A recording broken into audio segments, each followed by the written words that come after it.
quelques minutes, on va rester toujours dans cette lancée, la lutte contre l'impérialisme occidental. D'ailleurs, on l'assimile également à ce qui se passe du côté de Haïti, avec du moins ce qui nous revient lorsque cette actualité est traitée par les médias mainstream. On met en avant les gangs qui seraient bien sûr à l'origine de cette situation de ce côté-là, mais il faut le dire, ce sont les populations qui tombent, qui meurent. On est déjà plus de 2500 personnes qui sont tuées par ces gangs. Alors, est-ce réellement ce qu'on nous dit? Est-ce la réalité? Qui sont ces personnes? Qui arment ces personnes? Aujourd'hui, on a l'impression qu'en Haïti, il n'y a plus de gouvernement, il n'y a plus d'État. Alors, à qui profite la situation du côté de Haïti? On sort par là, Dr Yom-Timba. Ben, écoutez, je pense qu'en réalité, Haïti, c'est un message. Et nous, les Africains, devons être très lucides sur ce message-là. Oui. Haïti, c'est un message envoyé aux Africains depuis qu'ils ont commencé la contestation de façon absolument, qu'ils ont repris la deuxième révolution africaine. C'est un message pour dire, nous sommes capables d'installer le chaos dans vos pays et d'empêcher tout début de prospérité si vous ne vous faites pas allégeance de nouveau. Parce que ce qui se passe à Haïti n'est pas du tout quelque chose qui est seulement le fait de dire que les Haïtiens seraient devenus fous. Oui. Pas du tout. Lorsque vous avez un pays dans lequel vous avez 3 millions d'enfants en situation de précarité, vous avez 5,2 millions de personnes qui n'arrivent pas du tout à avoir un repas par jour, vous avez seulement à la capitale Port-au-Prince près de 200 000 personnes qui ont fui la capitale. Et vous vous souvenez qu'il y a eu le tremblement de terre de 2004 qui a d'ailleurs ravagé le pays. Vous regardez tout cela, il y avait l'épidémie, je crois que c'était de choléra, qui avait décimé pratiquement 5 à 10% de la population. Oui. Mais c'est quand même une chose curieuse que Haïti, c'est une île. Et de l'autre côté de la frontière, vous avez la République dominicaine, qui est en paix, qui est prospère, alors que Haïti... curieux. C'est curieux, ouais. Alors que Haïti a de l'or, a de l'uranium, a du diamant, a un certain nombre de matières premières, mais les seules mines qu'on trouve à Haïti sont des carrières de pierre. Un pays indépendant depuis 200 ans, qui a autant de ressources. Vous avez, toutes les forêts haïtiennes ont été totalement coupées. Mais de l'autre côté, c'est une ligne. De l'autre côté de la frontière, la République dominicaine est dans un état de conservation écologique excellent. En fait, on a fait le choix de punir Haïti. De dire, ok, ces Noirs-là, ils ont décidé d'être indépendants. Nous allons leur montrer qu'ils ne doivent pas être indépendants. Parce que l'impact, c'est quoi, Madame Siquet? L'impact, c'est qu'on a vu Haïti devenir indépendant. Vous vous souvenez de Black Wall Street? On a vu Black Wall Street et on s'est dit, ah, décidément, c'est dangereux. Parce que si vous avez une république prospère aux portes des États-Unis, oui, vous motivez les populations africaines américaines à se réorganiser beaucoup mieux. Et donc, vous leur dites, vous êtes capable d'arriver à ce niveau-là. Sauf que toute la rhétorique américaine, toute la propagande de guerre raciale, de guerre raciste contre les Noirs aux États-Unis et dans les autres pays d'Amérique du Sud qui ont des visées ou qui ont une politique d'exclusion des Noirs, oui, c'est de dire vous êtes des incapables, vous ne pouvez pas y arriver.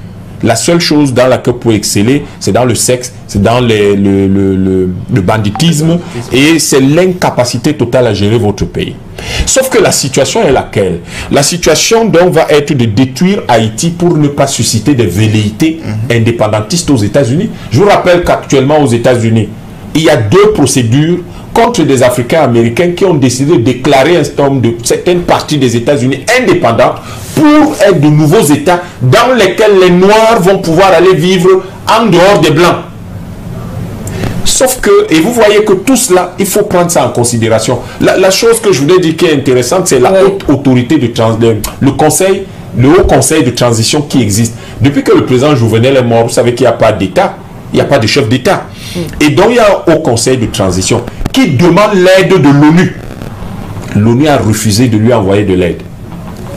Parce qu'il n'y a aucun intérêt des États-Unis, de l'OTAN là-bas, que autre que d'installer le chaos qui est installé. Ils ont refusé. Le Kenya a proposé d'envoyer des soldats. C'est une chose intéressante, mais je pense qu'il faut faire autrement. Je pense qu'aujourd'hui, nous devons envoyer un message panafricaniste. C'est le moment de dire au monde que nous sommes un peuple. Malheureusement, nous n'avons pas de président panafricaniste. Et vous comprenez pourquoi, depuis quelque temps, nous vous disons qu'il nous faut 10 000 élus panafricanistes. Imaginez qu'il y avait 10 000 élus panafricanistes en Afrique. On aurait envoyé des soldats, des policiers, de l'aide humanitaire, on aurait envoyé des enseignants, on aurait tout fait pour sécuriser Haïti. Les Haïtiens nous regardent et ils se disent, mais nos frères, est-ce qu'ils ne voient pas ce qui se passe dans notre pays? Voilà pourquoi la puissance, la construction de la puissance et de la prospérité en Afrique est une chose qu'on ne veut pas. Et tout à l'heure, vous voyez que la France fait tout pour que le Niger retourne à l'âge de pierre. Alors que si le Niger se développe, le Niger peut donc soutenir Haïti. Les pays africains devaient s'organiser pour soutenir Haïti et le développement de l'Afrique est la condition de la libération et de la prospérité et de la sécurité de nos diasporas. Président Matomba, oui, je vais aller juste très rapidement pour dire qu'aujourd'hui, ce qui se passe à Haïti devrait être un exemple pour les pays comme le Niger, le Mali, le Burkina et puis la Guinée. Leur dire qu'ils n'ont pas à faire marche arrière. Parce qu'en réalité, ce qui leur sera réservé sera exactement, au pire, ce qui est en train de se passer aujourd'hui à Haïti. Parce que Haïti paye le prix de quoi? Haïti, il faut toujours le rappeler, Haïti est le premier pays au monde dans lequel les Noirs se sont levés pour se battre pour l'indépendance. Et ce pays-là, on a juré que ce pays ne se développera jamais. Il sera un pays qui servira d'exemple aux autres pays, n'est-ce pas, qui vont essayer de se libérer ou alors qui se sont libérés, mais ils verront ce que Haïti deviendra et ils comprendront qu'ils n'ont pas à aller plus loin que ça. Donc, si Haïti aujourd'hui paye ce prix, parce qu'en réalité, les Noirs ont décidé, n'est-ce pas, de prendre leur liberté, ça veut dire que les Noirs doivent comprendre, pour ceux qui pensent qu'ils sont déjà en liberté, que nous ne sommes pas complètement en liberté. Je vais rejoindre la position de Yam qui disait tout à l'heure que la solidarité des Noirs, au fait, elle existe à quel niveau? Parce qu'aujourd'hui, on vous présente Haïti dans les médias mainstream, dans presque tous les médias, comme un pays qui est pris en otage par des gangs. Attention. Ces gangs-là, ils viennent d'où? Qui arment ces derniers? À qui profite, n'est-ce pas, la déstabilisation d'Haïti? Lorsque vous arrivez à Haïti, vous allez vous rendre compte que plus de la moitié de la population vit hors du pays. En fait, du fait de l'immigration. Et tous les cerveaux, presque tous les cerveaux sont partis d'Haïti. Qui a le courage de rester? Ceux qui restent, on décide de les armer. Vous voyez comment ça se passe. Et puis, on accuse ces derniers d'être, n'est-ce pas, la source de la déstabilisation du pays. Et pourtant, on ne voudrait tout simplement pas que ce pays, n'est-ce pas, se développe. Aujourd'hui, nous devons travailler de façon unie. Je parle bien des Noirs en général. Parce que, allons même plus loin, Haïti doit être un territoire réclamé comme un territoire africain, comme la Guadeloupe, n'est-ce pas, la Martinique, tous ces pays-là. Parce que, bien quand vous citez les autres pays, la Guadeloupe ou la Martinique comme étant, n'est-ce pas, des départements français, quand vous êtes à Paris ou à Monaco ou encore à Lyon, ben, vous allez en Martinique ou en Guadeloupe, le même niveau de développement n'y est pas. Le même traitement, n'est-ce pas, des personnes n'est pas pareil. Vous comprenez que là-bas, ce sont des Noirs. Et je pense qu'il y a d'ailleurs plusieurs mouvements indépendantistes de ce côté-là qui réclament une véritable indépendance. Et nous devons appuyer cela pour que cette indépendance se réalise et que les Noirs décident, n'est-ce pas, de créer un véritable État africain. Parce qu'on va beaucoup parler d'union, mais on peut commencer par l'union et arriver à la création d'un véritable État africain. Et vous verrez que personne ne pourra dire bonjour lorsqu'il sera le soir aux Noirs ou bonsoir lorsqu'il sera le jour. Vous verrez que si les Noirs aujourd'hui décident de parler d'une seule voix, vous verrez ce que deviendra le monde. Et c'est cette crainte-là qu'on voudrait empêcher et on utilise donc Haïti comme un exemple.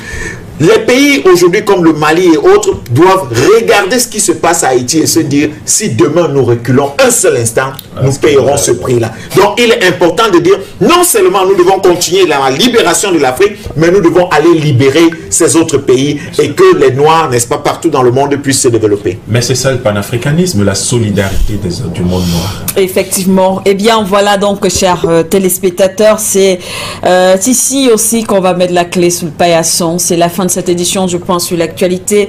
Toutes nos excuses parce